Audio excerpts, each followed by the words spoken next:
Hey guys, today I want to welcome you to a new episode of New Hollywood. Today we have Chris Drama Pfaff in the studio with us. He has an amazing story. He's from Akron, Ohio. Wanted to move out to California to become a skateboarder. Unfortunately for him, there's an opportunity working with his cousin Rob Dyrdek. It ended up having him being a star on MTV, two big shows, Ridiculousness and Robin Big. Yeah. Since that time, he's been a successful music producer, creating tracks for Yellow Wolf and Kelly Rowland, as well as starting Young and Reckless, which you can see in pretty much every major SoCal store across the country. Yeah, that was a great intro. Yeah. Made me feel real accomplished. Listen, man, you gotta hype people up. Yeah, that was good. I need to get my own intro down a little better. You know what I mean? Because that sounded like I'm really out here working. Listen, you are. You know, when I first moved out to LA, one of the key events that everyone told me about in the year was a Young and Reckless prom. Like, what do you mean, like a prom? That's the party. That's a big staple in like LA culture. Yeah, it is. And I'm so happy. I'm actually right now very flattered that you're saying that, because when we first started it, probably like 6 years ago, that's all I wanted it to be, was like the party, one of the parties throughout the year that you just had to be at. And I think we hit it. No, it's pretty much like the new Midsummer Night's Dream. Like my first trip out to California, I met somebody that gave me a job helping promote some of the parties at the Playboy Mansion. Yeah. And that used to be the thing that would get everyone that was actually like in the industry actually really doing stuff out. It wasn't like a regular club night with, I'm a business person, I'm a successful actor, I'm a big investor, I'm a model. It wasn't fake dreams. It was curated, and then those people would authentically connect, which I think is something beautiful that you're able to do with your brand and your network. Yeah. No, it's really, that's so flattering. And literally the last 2 years, I think, is when we started getting reached out to by like publicists, like, hey, I want to get blah, blah, blah on the list. And that was like, whoa, what the hell? You know, because that's like official, like you really made it. And for me, like obviously for a clothing brand, it's important to have an involvement in like social life in LA, do parties and stuff like that. But my strategy was I really wanted to do one or maybe two really big, meaningful parties throughout the year, as opposed to try to compete at every event and, you know, have a Coachella party and have a Grammy party and have all these different things where you're really not going to make an impact. I wanted to pick a date when there wasn't a lot of competition and try to make something that actually meant something. So I'm flattered. Oh, that's dope. So where I like to start with everybody is, what made you decide to move out to Los Angeles? Yep. So I was obsessed with skateboarding. I started skateboarding when I was, I think, around 12 years old.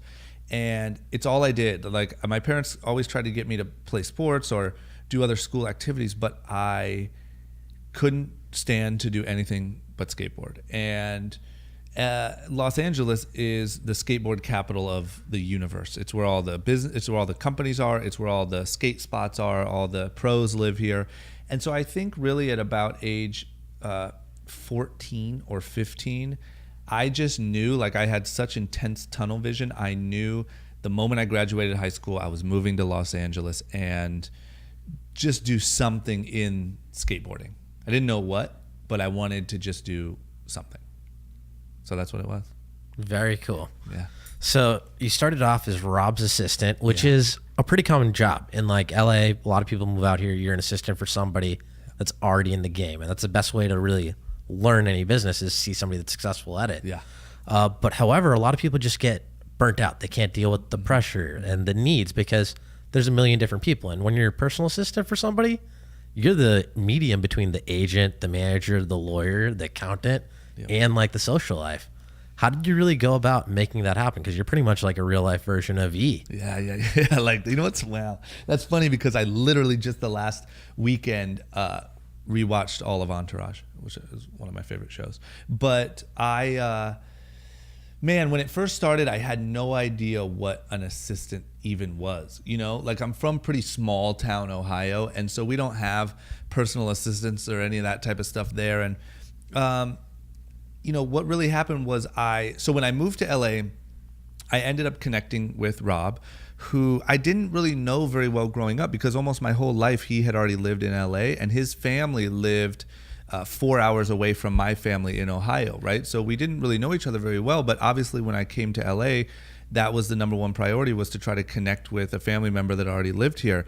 And at the time, he was just a pro skateboarder, but still very like business savvy, and working on deals with Red Bull and Monster Energy and DC Shoes and all that stuff. So what really happened was he had a guy already planned to be his assistant.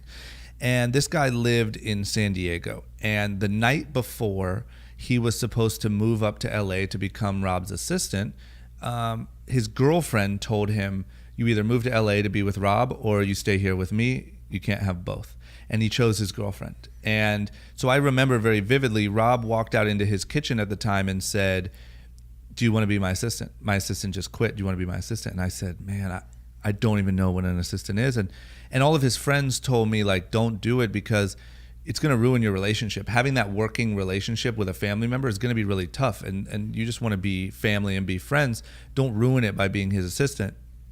But at the time, I just figured, look, it's either that or I'm going to go work at the skate shop down the street. So I might as well give it a shot. And then if it doesn't work out, I'll just go work at the skate shop anyway, right? So the learning curve was hard. In the beginning, I mean, I was really doing throughout the whole time, I was doing a lot of laundry and cleaning the floors and washing cars and like that type of assistant work, because I was 18 years old and that was my sort of training. So, and then it turned into, going and driving stuff down and going to meetings at, Rogue Status, which was a clothing company that he started, and DC Shoes and all those guys. But it was insanely difficult. I mean, I definitely had a lot of like panic attacks and, was super overwhelmed, but it is 100% like my college, and it's 100% to blame for, or to credit for, like all of my initial knowledge and sort of hunger in wanting to get into business.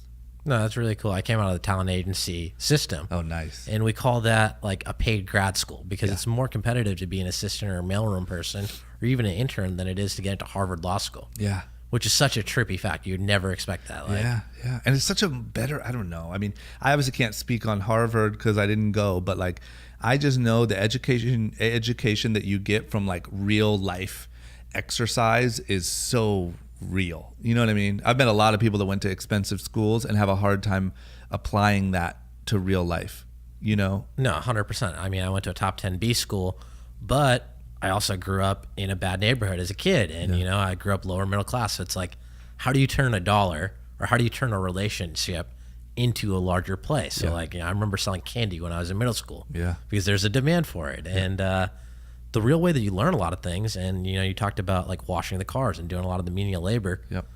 Somebody has to trust you to make sure the car is clean before they can trust you to get the coffee in, before they can trust you to read the script or review the contract or be able to bring in the deal. That's true. My assistant now, which I love him and he's absolutely killing it now, but a couple years ago he was going through a rough patch and he said to me, look, I don't like a lot of the work that you're having me do.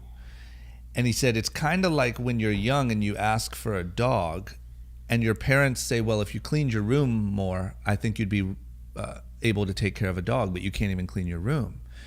But that's not the fact. The fact is you want the dog so bad, you would take care of that because you love it. And I'm like, I don't know what sort of weird sideways explanation that is for like, so, you know what I mean? But that's not how it works. You do learn how to clean your room first, and then you get a dog, and then you get more responsibility, and then you get things you actually enjoy because now the person knows that you can handle that responsibility.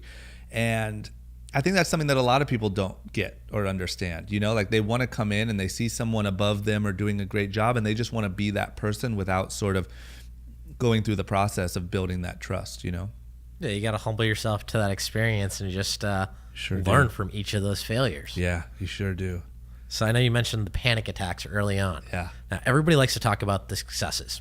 The thing I really am curious about, and the thing that really differentiates a successful entrepreneur from somebody that just says they're an entrepreneur, is the lessons that they learn from each of those big failures. Yeah. So could you maybe share a couple of like these big failure moments that you had early out in your career? Yeah, I've had a lot, and I've had a lot from small, like almost weekly, to pretty big. And one thing we were talking about right before we started rolling, I would say probably my biggest failure, which lasted like about a year long. And it came when retail as a whole started crashing and started having this downfall. And, for us, we had spent the last probably 6 years building our business, our apparel business, Young and Reckless, at retail. And so that means you're flying around, you're meeting with buyers, you're going to PacSun, Macy's, all these different guys, and you're selling them on your clothes, you're showing them your new collection, you're trying to build relationships, you're taking them out to dinner. And the hope there is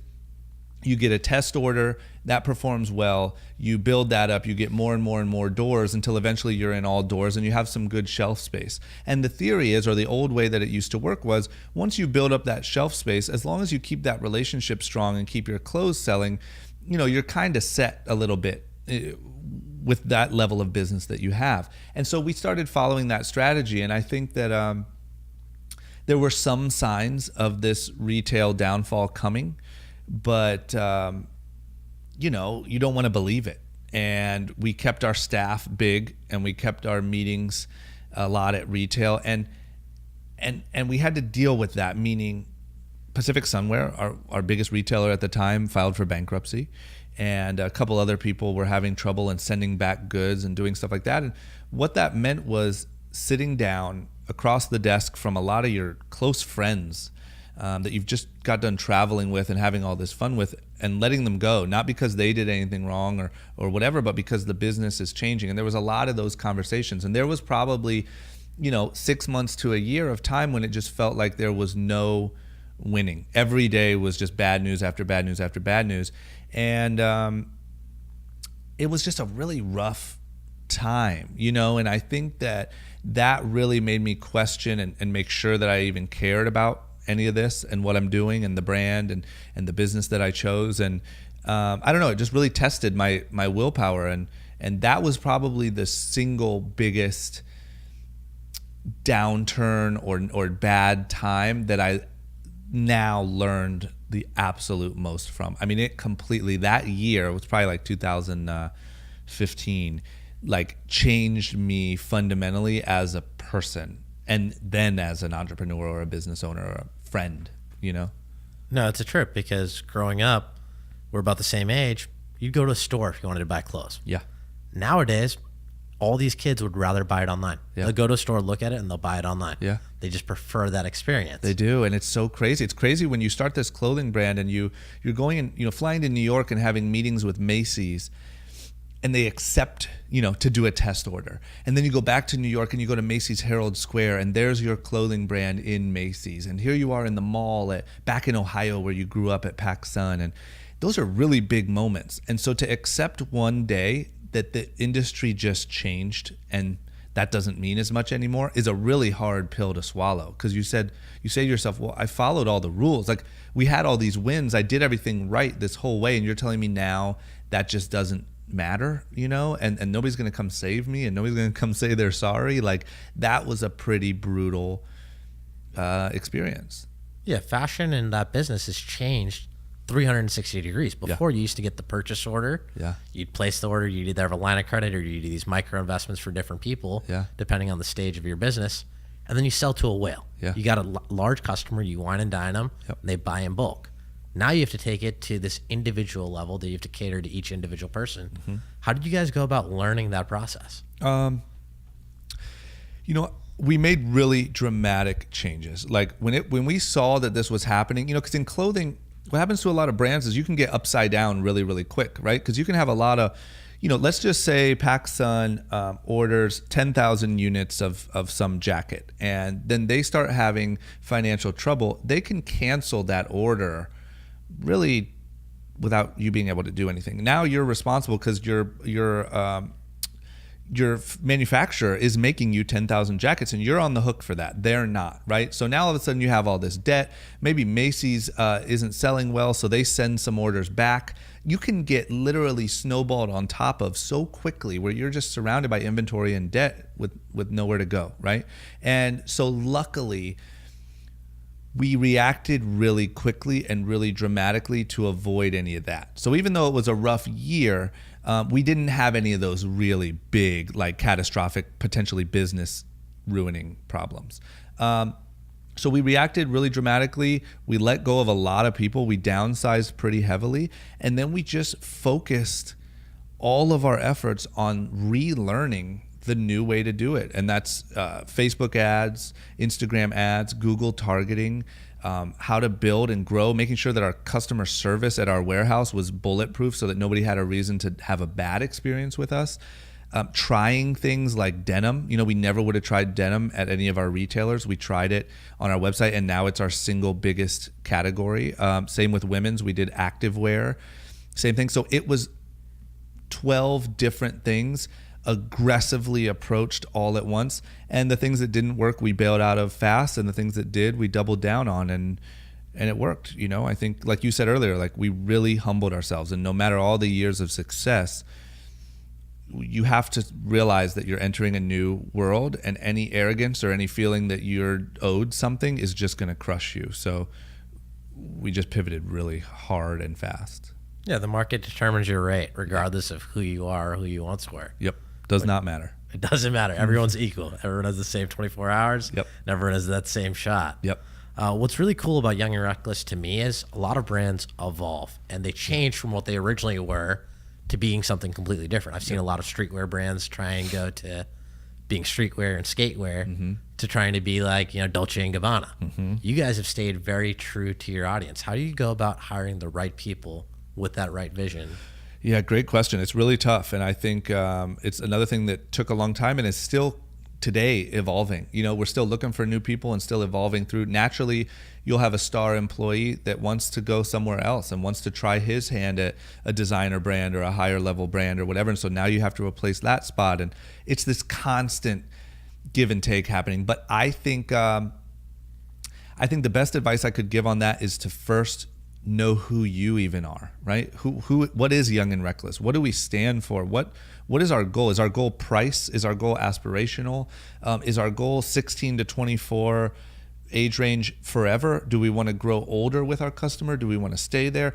All of those questions you have to be crystal clear on, because similar to finding a boyfriend or girlfriend, like the more clear you are on what you want, the more likely you are to find that. But if you're unsure, you're just going to try everything and it's going to get really messy. So I think getting as clear as possible on that, and then, hunting for talent and managing, like when somebody new comes in, tell them, be clear what you expect. Don't just hope that somebody's going to come in and be a star and save the day and save the whole design team or save the whole marketing team. That's never going to happen. So be really clear on what you expect from that person. And I think after those two things, that the rest kind of sorts itself out, right? They either come in and overachieve and take what you told them and go even further, or they do the job well, or they fall short, and that becomes really clear really quickly. And if someone doesn't fit in, you have to move on as quick as possible, because one bad employee can sour a lot of good employees, if that makes sense. No, one person spreading a negative rumor or just bad intentions or bad vibes is going to ruin that culture. And that culture is really what fundamentally separates a successful business from an underperforming business. Yeah, that's it. You get it. No, I get it, man. I've been through the ringer, everything between entertainment to fashion to lifestyle brands. Yes, sir. And the biggest thing is you have to identify who you are as a person. Yep. And that has to ring through to your brand. Yeah. And that's what a lot of people do wrong. And to be honest, I did it wrong too when I was younger, is like you kind of are just hoping for people to come save the day. And you're not being clear on what your goal even is. You're almost expecting other people to come in and define your own goal for you. And that will just never work, And I did that for years. But now that we've gotten way more clear on who we are and what we stand for, it's so much easier to find someone who fits something that you already can define. If you can't even define what you're looking for the puzzle piece to, what are you even looking for? Yeah, no, you have to really know every little detail down to the backup plan in case that thing doesn't work. Yeah, that's true. Which is really a trip. Now, did you have any mentors when you were like setting up the business, or even right now, you're CEO of a company, which means you have to know everything from what the warehouse guy does to what your assistant does, and also like the top level business fundamentals. Yeah. So I had a bunch, and I think I still have a bunch. Like obviously when I first moved here, I think the first thing that really got me going and seeing what was possible was my cousin Rob. We then, Rob started a clothing company during like the Rob and Big days called Rogue Status, and the owner of that brand, his name was Johan, and he just had the coolest thing going. Like, he just had a store in Venice, and they would sit out front of that store all day long, and kids would come by and just want to hang out with them. And it was such a cool lifestyle thing that they were building. And so I would, as much as I can, like anytime I could find an excuse to go pick Rob up some new shirts from the store, I would go down there and just hang out with him for as long as I could and just pick his brain. I had a handful of other people that I just would pick their brain and ask them questions. And then when I started Young and Reckless, I partnered with a guy named D, and he had a clothing brand called 5-4 for a couple years before Young and Reckless. And he's a really smart guy, USC grad, and just really smart, scrappy entrepreneur. And so he's taught me a million things throughout the process of building Young and Reckless together. So, and even now, like, that's part of the reason why I do my podcast, because I learned so much from just asking a bunch of questions and being curious. And so now I do that every week on my podcast. And there's a lot of those people that I follow up with and constantly talk to him and am asking questions. I mean, there's one of the guys I had on my podcast, his name's Kevion. I didn't know him before we did our podcast. He did such an incredible job, and it's just this really cool motivational guy. And now we literally talk on the phone every Tuesday morning at 7 a.m. He's like my sort of life coach. And I just tell him what's going on and what I'm having trouble with. And he gives me a lot of hacks and a lot of ways around it and a lot of ways to break bad habits. I mean, I will literally take advice from anyone. I'll ask anyone questions. I'm super open about that. And I think I have a lot of my success to blame on multiple, mentor types. No, that's very key, because you don't know what you don't know. Yeah. And most people never get that. Everyone wants to say I'm an expert at anything. Yeah. And for me, I've always taken the approach of, I want to be the dumbest person in the room. Yep. I want to meet people that know things from a different perspective and learn why they fundamentally think it works that way, and then either be able to counteract it, improve it, or accept it as a truth. Yeah. Yeah, I really in that aspect, I'm sure I have my hangups, but in that aspect, I really don't deal with ego. Like, I don't care if you think I'm like the student in the room or the, whatever lesser, I don't know what the word would be, but like some of the things that hang a lot of people up, and they want to just come into every room acting like they're the smartest, best, most accomplished person in the room. It's just, I don't know. I don't have that problem. I want to learn everything that everyone could possibly teach me, Yeah, it's much better to be Henry Kissinger than it is to be Benjamin Disraeli. Yeah, you got to make people feel like they're great. Yeah. And that honestly just creates a better vibe and a better working relationship. So if, for example, there was somebody that was selling a completely different product to a different set of stores, and it could replace your business, and be like, oh, well, I enjoyed hanging out with Drama. Yeah. He's a great guy. His stuff would be perfect in line. Yeah. Have you had any of those opportunities where, just somebody unexpectedly ended up referring you business or connecting you with someone? Oh man, I mean, once again, not to give a bad answer to that one, but I feel like it happens to me literally every week, all the way from down. I'll give you the last week. I had a friend reach out and connect me for a podcast guest, just saying, hey, you should have this person on. They'd be really great. This is their story. Great, we'll do it. All the way to, like, I had another friend just say, hey, I think these guys that do licensing in Germany would be great for you guys to meet. And now they're going to end up doing Young and Reckless licensing in Germany. And it was from nothing. He owed me nothing. He doesn't work for me. It was just a friend suggesting a relationship. And I mean, I don't know. I think the majority of my opportunities and connections and podcast guests and all that stuff come from just a friend recommending someone or CCing you on a text. And I don't know. That's such an incredibly valuable part of my whole thing. I think it's fundamentally a part of the culture of the city of Los Angeles. Yeah. The concept behind the podcast that I'm doing is called New Hollywood, because the old Hollywood that was founded in like the 1930s and 1950s was a ton of people from very unlikely paths, mostly actually from like the Midwest, East Coast, that moved out here, decided they wanted to do something, and they figured very unorthodox partnerships, things that were very outside of the box, and they worked cohesively as a group, because realistically, to rise up or to be successful at anything, you need to leverage the successes of your friends. Yeah. And a lot of people view that as a negative thing. Everyone wants to say that they're self-made, but truthfully, it takes a village to raise anybody. Yeah. And it's your friends that are going to teach you much more, and the more opportunities you bring to the friends, the more you rise up yourself. Yep. So what advice would you give to someone that's looking to make it in between entertainment and fashion in LA when they first get out here? Well, the first, like, most universal advice that sticks to the same subject that we were just on is just give.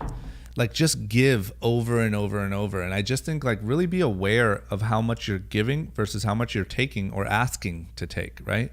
And that's so important no matter what business or what field or what you're in. And if you spend enough time giving and offering anything that you can possibly do, you will just get what seems like opportunities out of the blue, out of nowhere. And that's when people are going to come up to you and say, oh my God, you're so lucky. And how did you make this happen? And blah, blah, blah. And it's because you spent so much time giving or offering before you asked. So always do that. When it comes to entertainment and apparel or fashion, I think, both are really tough businesses and both are changing very, very rapidly in this current phase. And also both are, you need to constantly be putting out new content, new information, new clothes, new whatever it is, right? And so I just think like, it has become much more a quantity game than a quality game. And that doesn't mean you can get rid of quality, but there's no room now to be a perfectionist. You just can't. Whether it's clothing, entertainment, content, podcasts, you just can't be a perfectionist anymore. So just whatever it is that you want to do, put it out there to the world, put it out to your friends, try to get people involved. And we live very much in a doers society right now in this world than a big thinker, perfectionist, sort of thing. So just do whatever it is, do it, put it out, see how people react, and then put out another one tomorrow because everyone's going to forget about your failure yesterday and like your video today, I mean, it's incremental improvements. It's like the first time you got on a skateboard, regardless of how good you might be now, everyone sucks the first time that they do anything, and you just get progressively a little bit better. It's true, man. And, we live in a time when, like, everyone forgets everything. A new album comes out on Friday, we'll forget about it by this Friday. And that's something that took a year of work from an artist and a lot of money, and I think that to sit, and especially when you're just starting something, to sit and think that everything has to be perfect, that whole perfectionist mindset was back when there was only a few channels to even get your stuff out to, and you wanted it to be perfect because it had to last you 6 months. Now something has to last you 2 days or at most a week, it feels like. And I think people are still stuck in the old way of thinking of waiting till it's perfect to put it out. And that's just going to bury you. It's just not going to work. Yeah, funny thing I recently learned is the average human attention span is about 6 seconds. That's mind-blowing. It's mind-blowing, or like it's trippy because people spend hours and years of their life developing content. Yeah. And most people are going to forget it. And it takes about, like, if you have a bad first impression with someone, it'll take somewhere between 12 to 18 future encounters to change that impression. Yeah, that's so many. So it's a trip. Like, you just have to be putting your content out there consistently, regularly. And really, I think a big thing that most people don't understand in business is you have to adapt to the needs of the market. Yep. You got to be really adaptive. Yeah, you got to get the ego out of it across the board. Like you got to listen to what people are saying and adjust and be willing to be wrong. You got to give, you got to offer people whatever you can give them, and you got to just put stuff out. I think if you do those 3 things, you're at least off to a pretty solid start. No, that's very true. Now, between managing your business, one of the things that a lot of people don't really understand is how do you manage a life? Yep. What do you do? Like, how do you have an actual life outside of just your business, or are you able to make part of your life a part of your business? Yep. So that's one of the things that actually started when I said I changed fundamentally as a person during the rough patch. That is one of the places where I changed quite a bit, because I came up with the mindset of like, it's about who works the hardest. And if you're really working that hard, you don't need a social life, and all of those kind of stupid things that I think we learn young or maybe gravitate to because they seem fancy when you're reading them on social media. But I just learned a lot about how important it is to have that balance and to make sure that you're spending time on yourself. And now I'm pretty disciplined about it. I mean, a couple examples is like my phone throughout the day, every day, all day, has no notifications on whatsoever except phone. So usually people are only calling me if it's pretty serious or something pretty pressing, right? Or my mom.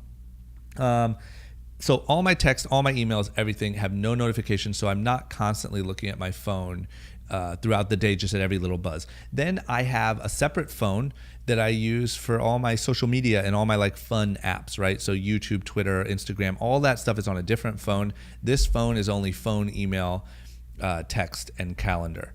And I don't keep that phone. My social media phone is in my car. I didn't even bring it with me, right? So I do that. Then I schedule every single day down to the minute. Like every day is completely blocked out. Now, that doesn't mean I'm so overwhelmingly busy. It means that I'm even scheduling like my breaks or my off time or my no phone time. And I stick to that just about as heavy as I stick to a meeting. You know, if I have a meeting, obviously I'm going to be there. I'm going to be there on time. I take it really serious. If I have break time, I'm going to take that equally as serious unless something absolutely pressing is happening. And then when I go home, you know, I usually take a look at everything when I get home, make sure that there was nothing pressing that I was missing.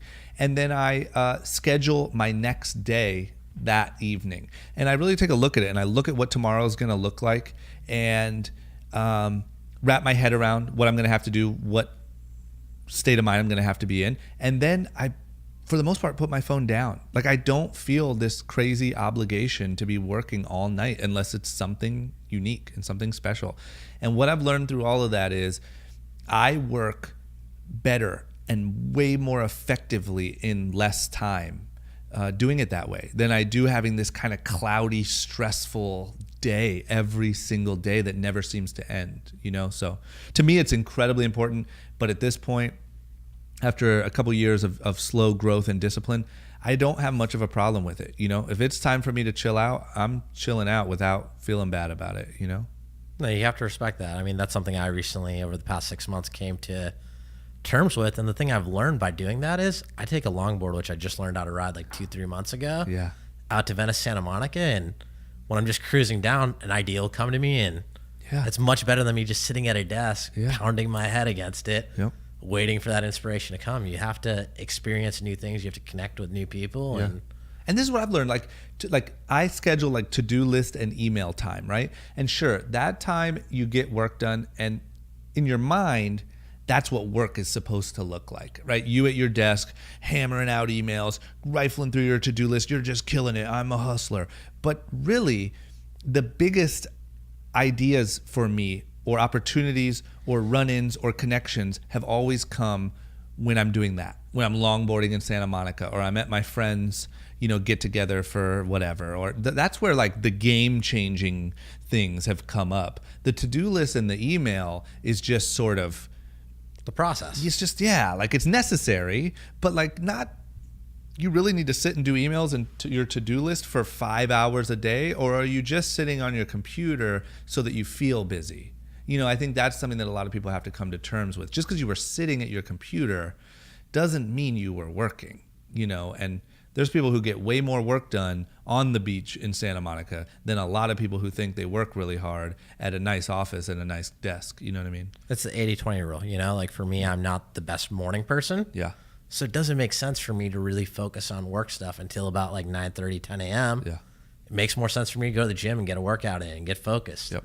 And like really jumpstart your day. And it's really learning who you are as a person. Yeah. It's so true, man. And it's so, I don't know, it's so important. And I think, I don't know why. I think maybe we gravitate more to like hustle all day messaging, you know, and that's why people get brainwashed by it early, and everyone just wants to talk about how hard they're working and whatever, but it's just a lie. It's like this weird, huge lie. And some of the most successful, definitely the most happy, and some of the richest people that I know have pretty fun lives, and they prioritize vacation, and they prioritize family time, and there's just something we're obviously missing. If that was my alarm to schedule my day tomorrow.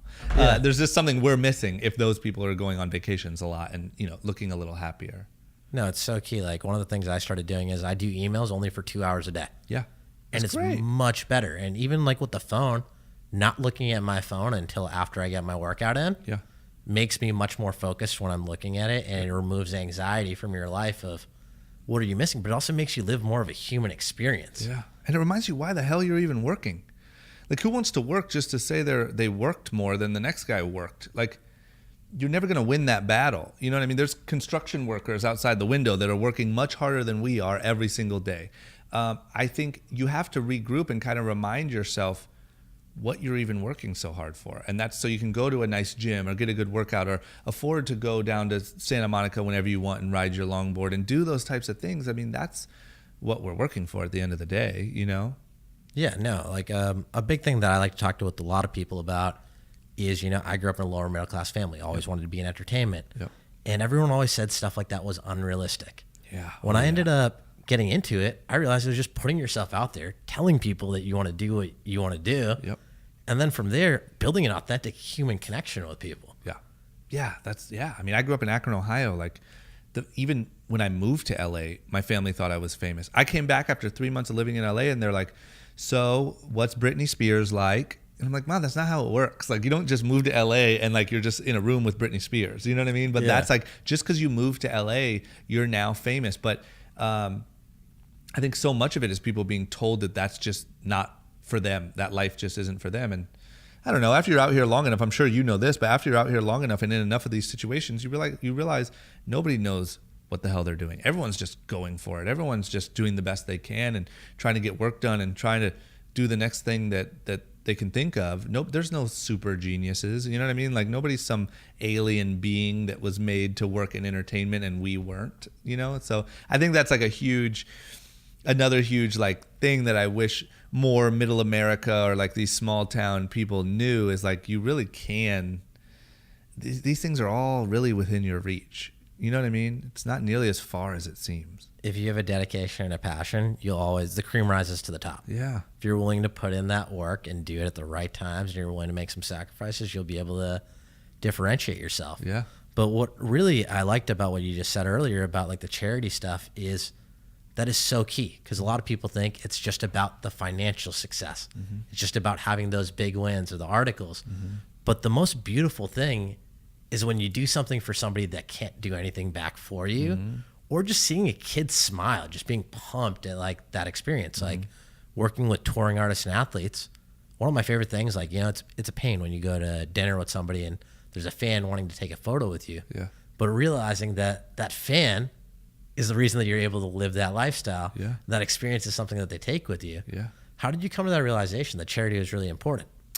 I just think, I think the moment you start feeling it, you start realizing that it feels a little different, right? And I will say, like, my mom and dad are incredible, and they created a really stable sort of home for us, and I think that that's where a lot of my good values come from. And like when I first started making money, one of the first things I did was bought them both cars, and that was one of the best feelings ever to me. We didn't grow up with much money, and both of their cars were breaking down, and to walk them out on Christmas morning and have the classic like 2 cars in the driveway thing was like a mind-blowing experience that I never thought I'd have. And so what happens is you have an experience like that you never thought you'd have, and then you have some crazy experience like, I was driving a Ferrari down South Beach with Fetty Wap.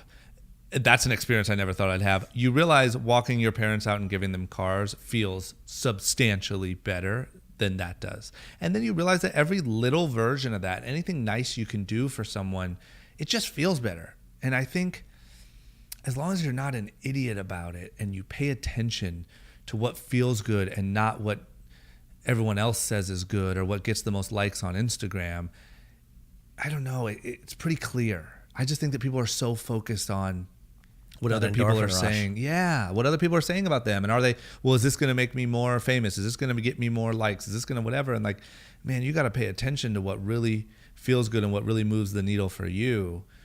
So I don't know. I guess I put a lot of it on my parents, and then I put a lot of it on just being fortunate enough to even experience both types of success, or what to do with success, and realizing that one feels much better than the other.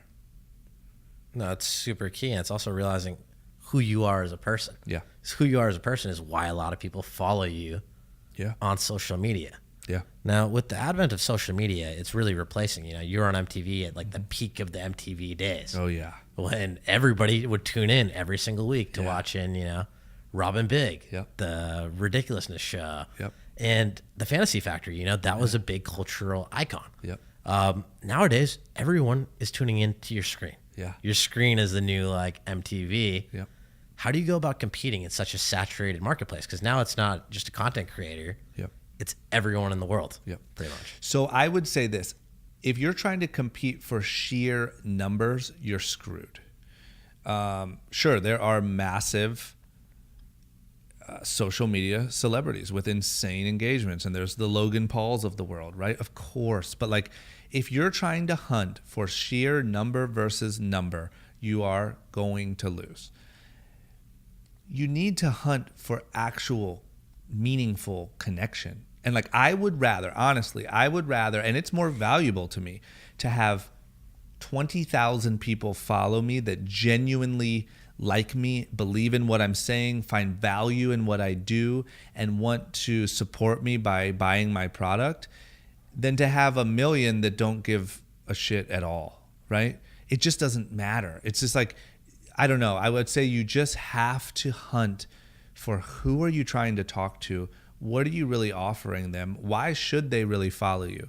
If it's because you have the best vacay pics or the best body on Instagram or the hottest shoes or nicest car, that game's just being played already. Like, you're going to lose that game. Worry about connecting with people. And I think then you'll be shocked at how many people come about once you actually are connecting for a real reason.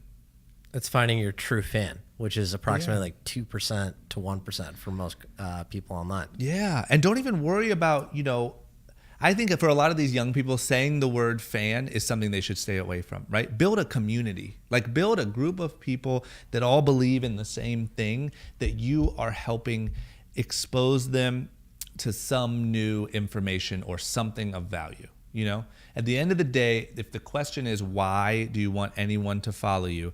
You should have a really, really thorough, clear, and quick answer for that question. It shouldn't just be, I don't know, because my pictures are dope. No, it's really funny to me because a lot of people, I even have people that DM me and they're like, hey, I want to talk to you about a business. And I'm like, cool, tell me like a little bit about it before we hop on a phone call and we schedule out some time to actually physically meet. I can't tell you anything about it. No. Which is one of the craziest things because A, you're not respecting my time. Yeah. But the biggest thing on social media, or the biggest thing for any media group, it's like a trailer for a movie. You put your best content out there first. That's what you lead with. How do you go about like really doing that for yourself? By doing what exactly? Putting my best content out there? Well, I guess I don't really understand. What do you mean exactly? So how do you like make your brand in a way that people are curious about, what's Young and Reckless going to be posting next? And so more Young and Reckless or more myself? Both. So I would say with Young and Reckless, it's more about quantity, right? Like, once again, and showing, because at the end of the day, we are trying to sell clothes. And so a big part of that goal is like constantly showing you well-dressed, good-looking people wearing the clothes, how they fit, how they work, and the fact that we sell them for an incredibly affordable price. Like, that's our model, right? And then behind all of that, it's that we obviously support and really get behind this youth culture, this 16 to 24-year-old, mainly male culture. And whether that be working with all the new influencers on little skits and stuff like that, but like, it's really our job to sort of absorb and give back to that culture, whatever's going on in that age range forever, and to never get too old for that or never get too corny for that, to stay in that, whatever that may be. So that's what we do there. On myself personally, the goal is to like give as much real information as possible. It's like every time I watch a video that I post or a caption or any little thing, it's like, is this honest? Like, am I being honest? Am I talking to everyone the same way that I'm talking to you right now, and trying to give as much clear, honest feedback, advice, or just showing what I'm doing as humanly possible? Because I know that that's the only way I have any value. Because I'm not going to, like I just said, like, I'm not going to beat you at looking like the coolest entrepreneur or like looking like this guy. I'm only going to beat you at giving my genuine, authentic experience and lessons learned and showing me learning. It's the only way I'm going to win. So I try to make that voice as clear as I possibly can. That's where I win. No, that's a trip. Now, you've done everything between, being the assistant, making music, running a fashion company. If you couldn't do any of those three things, what would you do? If money didn't matter, you're all set.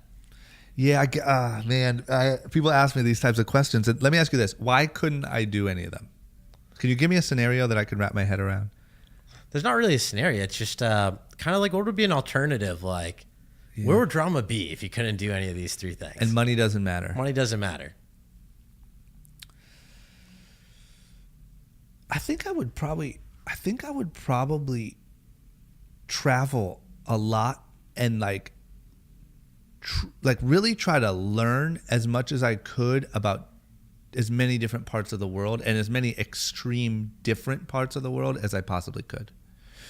That's something that for some reason I have this little bit of like urge in me to want to do, but I just right now don't have the time. And most of the time when I travel somewhere, there's at least some work to do, or it's to a beach somewhere, but there's usually some work to do that I can't really like just go off and fully like Anthony Bourdain like into some culture, right? But I would love to really learn and wrap my head around extreme cultures and lifestyles around the world.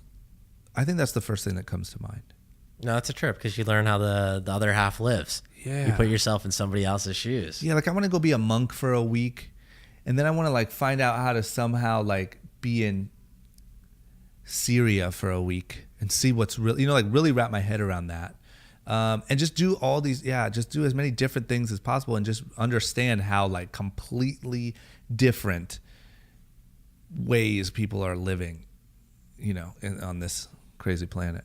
And the cool thing is you live in LA. People come from all over, so you get to... Yeah, you get small doses. Yeah. It really trips me out sometimes when I hear about like how somebody lives their life day to day in France, or how somebody in Afghanistan saw like these crazy things happening on a day-to-day basis. And you never really see a lot of these real stories or these micro realities of how everyone's really different, but everyone's really the same. Yeah, that is very true. And that's something I don't know. I want to experience.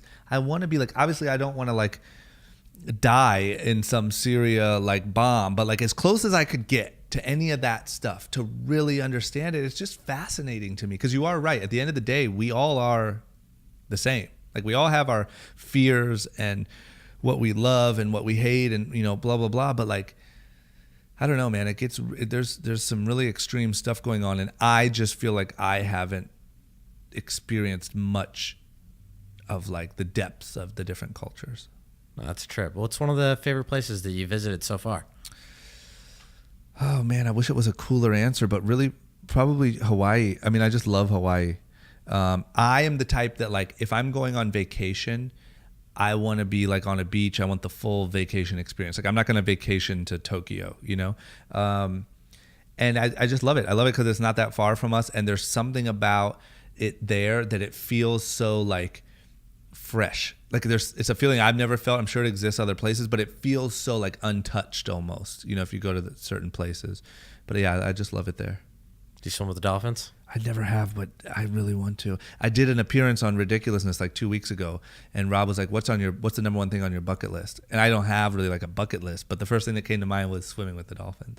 I tell that to everyone that goes to Mexico or Hawaii. I'm like, you need to swim with a dolphin. You've done it? No, I want to, but like I tell cool. everybody that, and most people are like, I've done it like 4 or 5 times. It's not that cool. I'm like, there's I don't know, nothing man. cooler than that. I think like some scuba diving with some dolphins around. I don't know. That just seems cool. You got to live life for like those little experiences. Yeah. And we were, I was fortunate when we did Fantasy Factory, we did so much random stuff. Like we swam with sharks and I got ran over by a bull and shot out of a cannon. And like we did so much stuff that I never thought I would get to do, but also wasn't on any list of mine. It was just fun content. Yeah. That I don't have like I don't have a big bucket list, and I don't have like these big thrill seeking things that I feel the need to do.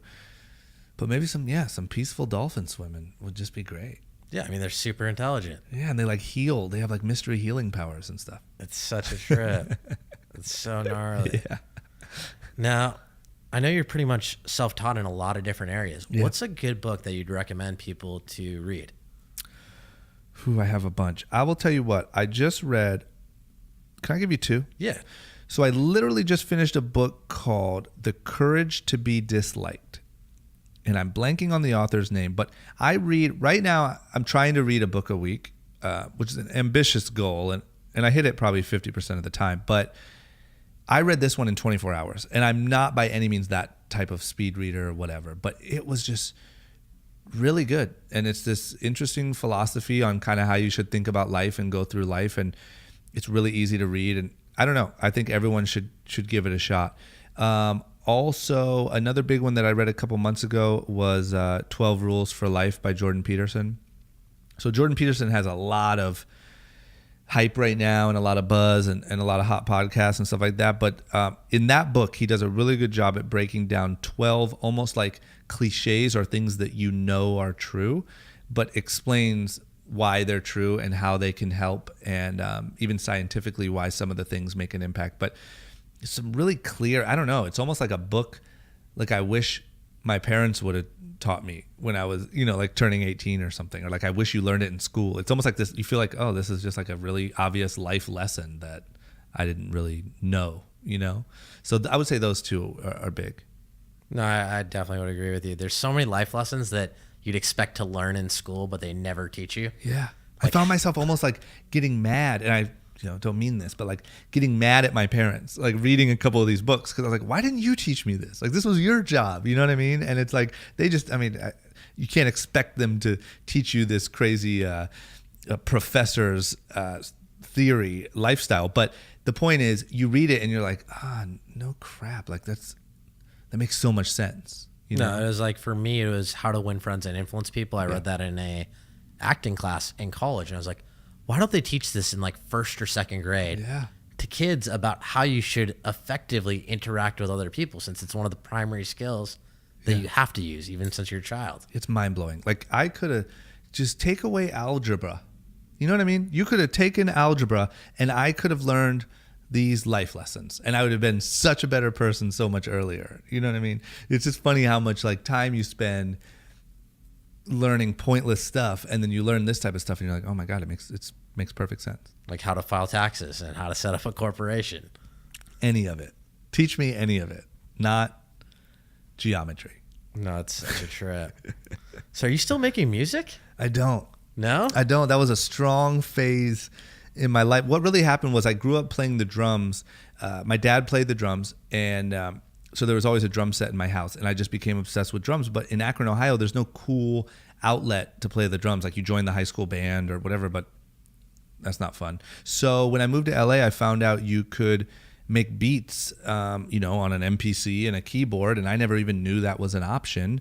And I started making beats, and it was my first like big hustle before Young and Reckless, and I thought for sure I was going to be the next Scott Storch. And I did a lot of the background music for Robin Big and then Fantasy Factory.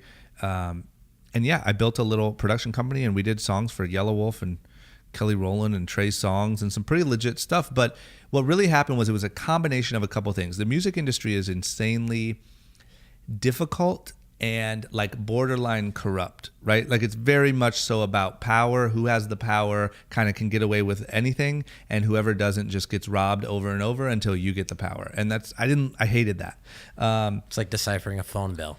Yeah, it's terrible. It's absolutely terrible. And also on top of that, I was spending a lot of time doing TV still at that time, and being on TV and making beats they couldn't work together whatsoever, because nobody in the music industry cared if I was on a hit show to give them a beat. That means nothing. It's probably a negative, if anything, right? So I was spending all day filming TV, spending all night in the studio, and it just wasn't working. And then I started Young and Reckless, and that started working. And those three things were just like, man, I just need to focus on what's working and not try to be a jack of all trades here.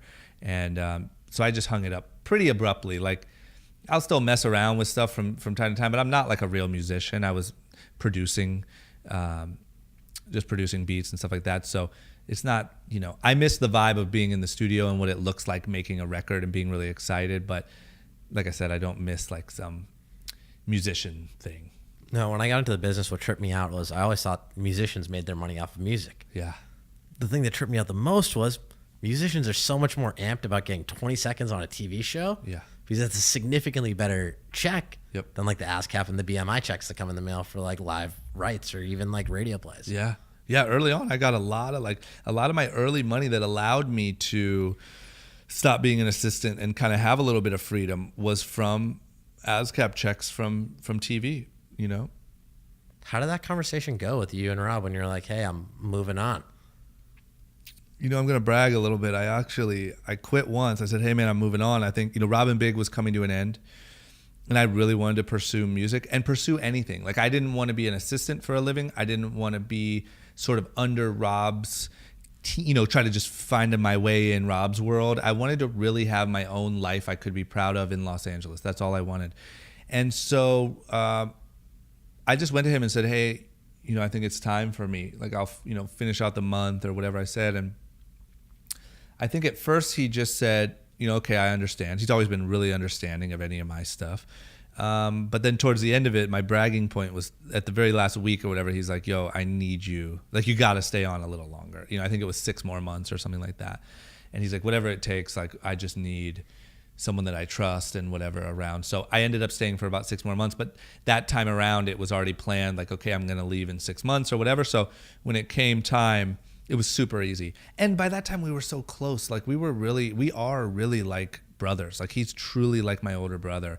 And so nothing changed really, except I didn't have to be there at, 8 a.m. scrubbing his floors anymore. I mean, plus it's nice to have somebody that you can trust and go to for a lot of that advice. Yeah. Because he's been there, he's already done it, so he's experienced a lot of those pitfalls. Yeah, 100%. And we still, literally we'll jump on the phone to like see how each other's doing or ask one small question, and we'll end up talking for like 3 hours just about who knows what, right? Like, literally last time we were talking about mindset and why negative people are so negative, and is that something that's changeable or not? And then we got into talking about Neil deGrasse Tyson and how small the planet is in the universe. And like, it was a 3-hour conversation about just nothing. But that's something that we did back then and we still do to this day. And it's great. Like, without having that, I don't know where, my sanity would have went in Los Angeles. No, definitely. I mean, even like the mindset thing. Yeah. That's something most people aren't even aware of. Yeah. Because I read an article a couple weeks ago about how when you have a toxic idea in your brain or a negative interpretation of how something is going to play out, you're just leading that into existence. Yeah. And it bleeds over and your mind thinks that. Yeah. Whereas if you're like, hey, I'm going to go into that meeting, I'm going to crush it. I know Macy's is having a down quarter, but they're going to buy even more from me this year. Yeah. You're going to either walk away with even more or probably about the same. Yeah. It's 100% true. I mean, think about it. When you watch movies, right? We watch movies to feel some sort of way. So you watch a sad movie, it makes you cry. You watch a scary movie, it scares you, whatever. Because we're able to think about something or watch something or play something in our head and literally put ourselves in that situation emotionally and mentally. You can even sit and think about something really sad and make yourself sad, right? And so what a lot of people don't understand that's just terrible is you can sit and think about how I could think about how bad this podcast was going to go because I'm nervous, right? And I'm going to jam up and I'm going to do a terrible job.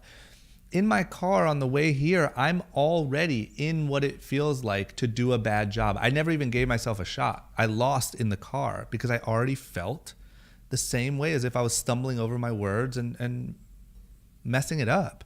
And that's where you then, what do you think is going to happen when I actually come into this room and sit down with you and try to talk? I'm just going to live out the experience that I just built in my head. So that stuff, all of that type of stuff was a huge opening for me. And I know, especially my Ohio roots, I know a lot of people think this stuff is like weird and hippy dippy stuff and whatever, but man, it is a massive opportunity, eye opener, place for growth when you start accepting that and reading about it and just learning different techniques. You know what I mean?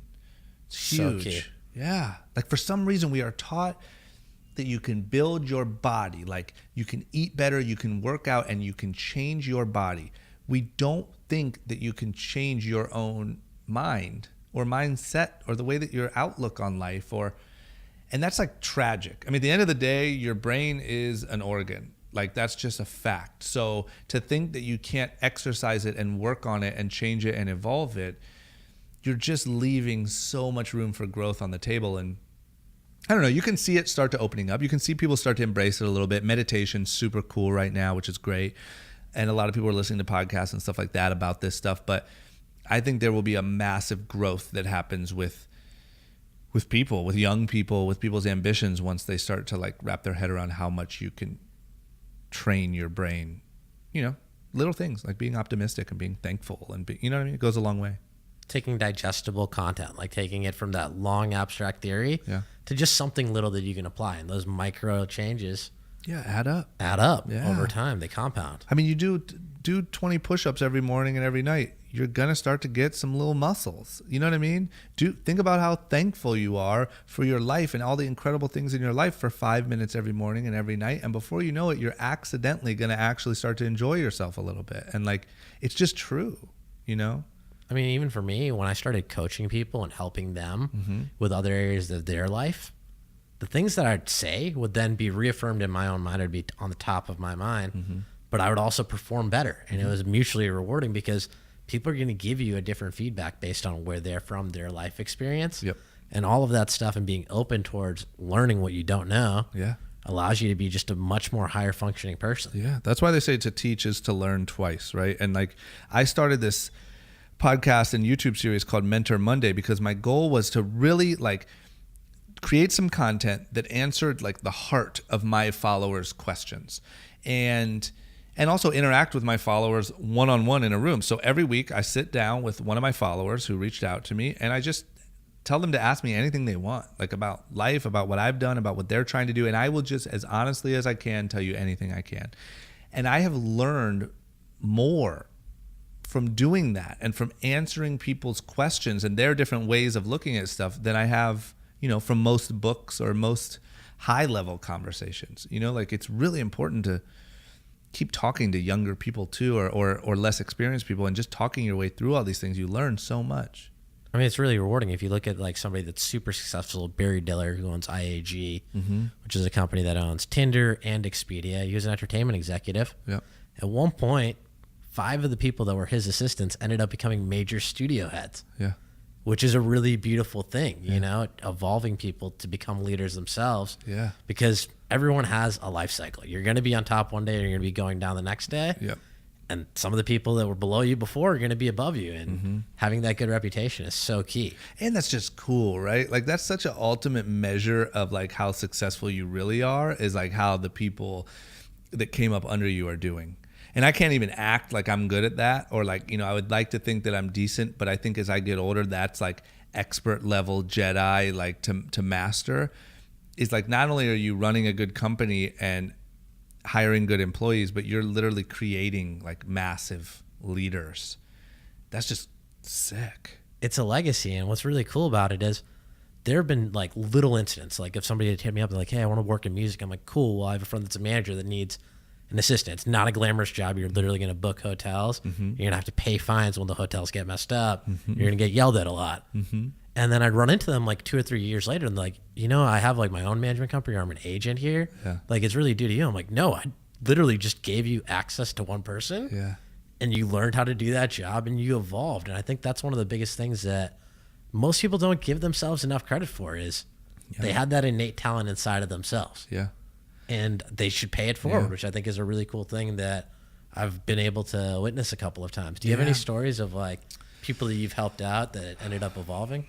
Well, so a lot of our former, you know, I'd say the most like sort of real hands-on, you know, experience that I have had with people is people that have worked for us. And there's a lot of people, especially early on in Young and Reckless, we tried to hire, you know, we hired a lot of kids that were like in at-risk youth programs and getting in a lot of trouble or at rehab stuff. And, you know, there was like a handful of kids early on in Young and Reckless that were those type of kids. And every single one of them is doing incredibly now. Like at the time, that's the group that I am most proud of. There's other people that have worked for us that have went on to do great things, but I feel like they were kind of always, you know, had it together and we were just a stop on their trajectory. These guys came in like, you know, from Santa Monica and Culver City and were getting in trouble and getting involved in gangs and stuff like that. And now they're, you know, celebrity photographers, and one kid's running his own production company, like producing clothes for all these different brands and for PacSun and for all these guys. Another guy's building a business, I think a real estate business in Vegas. And these are all kids that just came in not thinking they would ever have, maybe even be able to keep a real job. And that's the coolest thing. And just like you, it's hard for me to sit here and say that we hands-on molded those people. because I do think a lot of it was in them. Maybe we just made them realize that it was in them. And I think by being cool bosses and really working with them, they realized they could accomplish more than they thought they could. But yeah, that's the closest, and it's a really cool feeling, you know. I mean, you gave them a legitimate opportunity to be successful, have a real career reference, and a lot of them are already doing, like you said, they had that innate stuff in them. Yeah, they're selling drugs on a street corner. Yeah, they're dealing with pretty much a purchase order. Yeah, on credit, for and sure. Consignment, and just-in-time inventory, marketing and promotions. Yep. I tell everybody, give me a kid from a bad neighborhood that knows how to sell drugs or that's been in a gang. Yep. They understand organizational structure. They just need to get it reapplied from that gang mentality to being a functioning member of society. And it's really beautiful to watch that type of person evolve because they're twice as hungry as anybody else. Yeah. And they're willing to, get their hands dirty and learn a new process. They are. And every time they have like these, breakthroughs and growth, they're so like driven, and these people are willing to die for what they believe in, and that's one quality about people from some of those backgrounds that I actually really admire. I think it's like you have this passion for what you believe in so much, even though it's unfortunate for a lot of them that it's their neighborhood, or it's something that doesn't really mean anything. But when you start to evolve that into their job or the company they work for or their coworkers or whatever, and they're that passionate about that, it's insane what those people can get done. And I think they don't take anything for granted, and it's really cool. I don't know. I mean, I think it's not an experience that I sort of planned to have, or like that was our mission.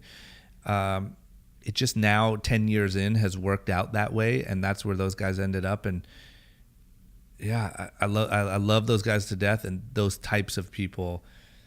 I don't know. Unfortunately, I think they just don't have opportunities, and it's crazy how, just like you said, like, this is in them. They just aren't told that it's in them or given one single shot or one open door. And there's a lot of people that if you open that door for will really surprise you. No, 100%. Yeah. Now, I know you're up to a lot of cool projects. Can you share some of the stuff that you're working on right now? Yeah, so I'm super duper focused on content. Like, I really believe in obviously where content's going. I believe that, everyone's personal brand is kind of going to be their little media empire or not. And so I'm super focused on it. I do 3 podcasts right now. One is called Short Story Long, which is every week.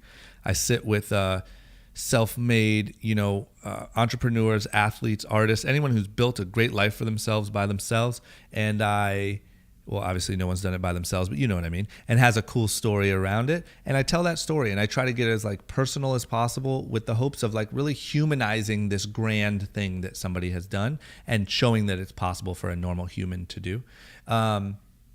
I also do another one called Group Chat with my business partner, D, which is where we talk about like all current events, stuff that's going on in the apparel industry, in the music industry, whatever. And we try to, be a little funny and have fun with it, but also add a little bit of knowledge from whatever we know or business information that we know, so that it's a little bit smarter kind of crowd than maybe a normal just gossipy news thing. The third one is Mentor Monday. Where I sit down with a young person or inexperienced person or someone just starting a business.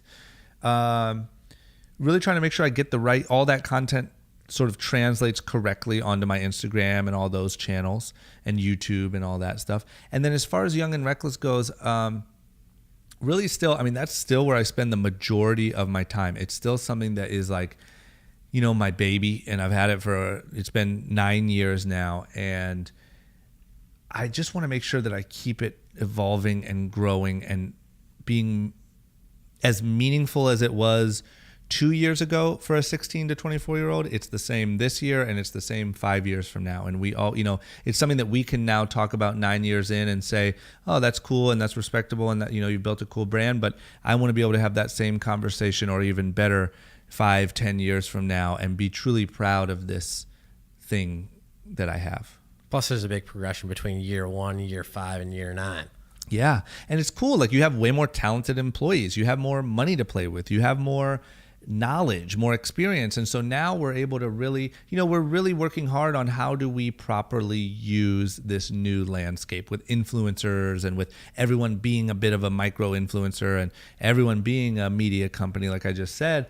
How do you really use that as a brand without chasing around Instagram followers and standing for something and meaning something? And so that's something that we're constantly working on and challenging ourselves to do and make an impact on. And it just gets more fun as you go because you have more to play with, No, that's really cool.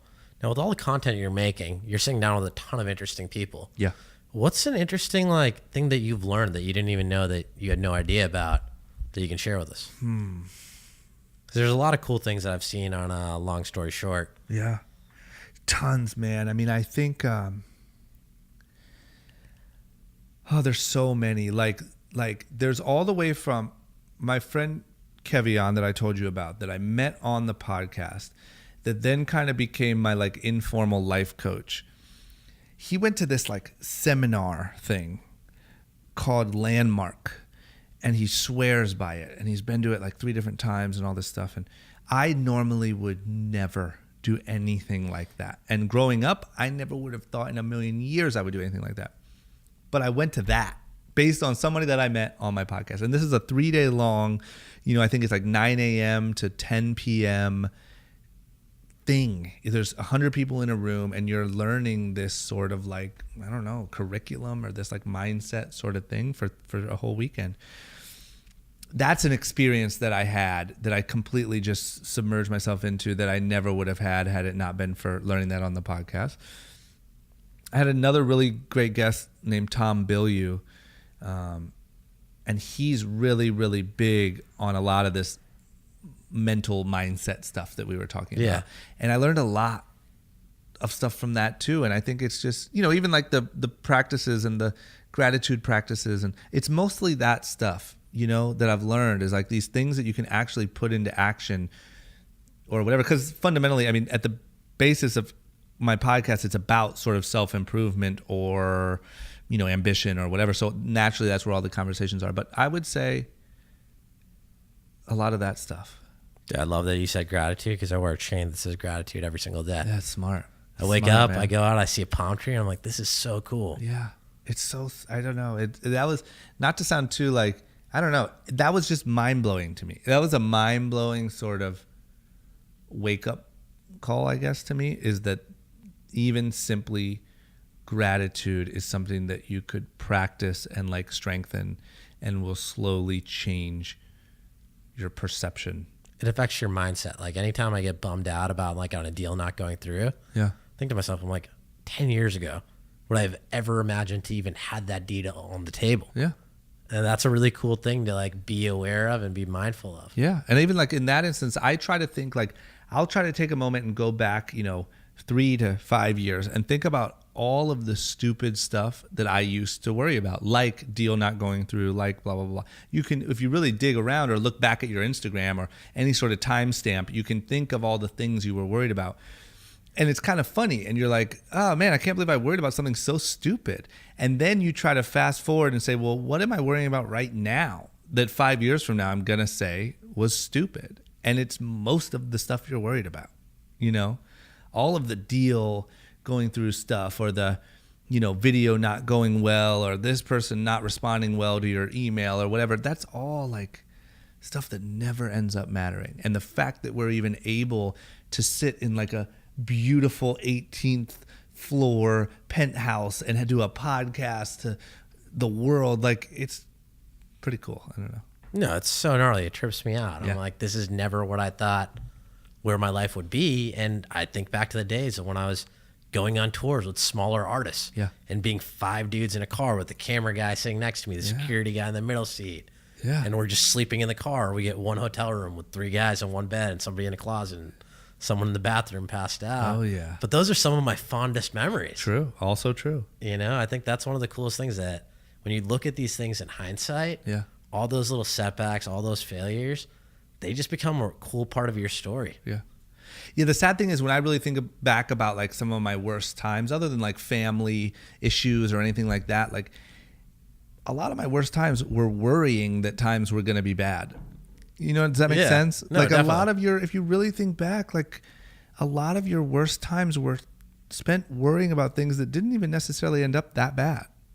And I think that's crazy. When you start to put that together and think like that, it's like, okay, well then, not that I'm some Zen Buddhist like genius or expert at this stuff. I'm still very much a work in progress, but we waste a lot of time being upset for the sake of being upset than like really facing some terrible life or death experience, you know?